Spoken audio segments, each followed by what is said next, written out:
महिन्यापासून अजिबात पाणी येत नाही. आमची सोसायटी एकता नावाने आहे, पाथर्डी फाट्याला ग्रीनवेले. आम्ही वारंवार कंप्लेंट करतोय, वर्बली आम्हाला खोटे आश्वासन दिले जात आहे आणि कुठलीही गोष्ट आम्हाला अजूनपर्यंत क्लिअरिटी दिलेली नाही डॉक्युमेंटवरती ना किंवा काय.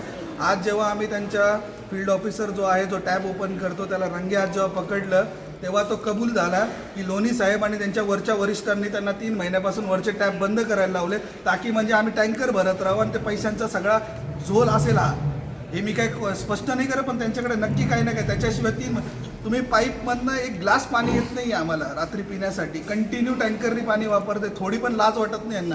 आणि आता एकमेकांच्या नावं ढकलून हा सुपरिटेंडंट सुट्टीवर येतो आणि हे चाललंय. आम्ही आज निवेदन दिलंय, जर आम्हाला याच्यामध्ये 24 तासात जर काही आलं नाही तर इथे आंदोलन करून सगळ्यांना 600 जवळपास फ्लॅट आहेत तिथे. इंटू 2 पण केलं, 1200 लोक इथे येऊन आता तमाशा करतील, यांना तेव्हा समजेल. तर कृपया करून आहे ना ही गोष्ट यांनी गृहीत नाही धरायला पाहिजे. आम्हाला किती दिवसापासून गेल्या 3-4 महिन्यापासून एक पाणी येत नाही अजिबात. तुम्ही महापालिकेला कळवलं होतं का?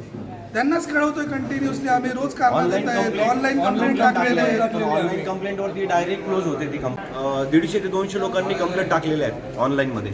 पण त्या ऑनलाईन कंप्लेंटमध्ये ते लिहून येतं की तुमचा प्रॉब्लेम सॉल्व्ह झालेला आहे, पण तो काही सॉल्व्ह झालेला नसतो. तो ऑनलाईन कंप्लेंटचा सुद्धा काहीतरी गफला आहे, कारण की त्याच्यामधून काहीच निष्पन्न होत नाहीये. तुमची पुढची भूमिका काय असणार आता? जर आम्हाला 24 तासात पाणी नाही नाही आलं मिळालं तर तर आम्ही आम्ही इथे आंदोलन आंदोलन करून टाकू. ठीक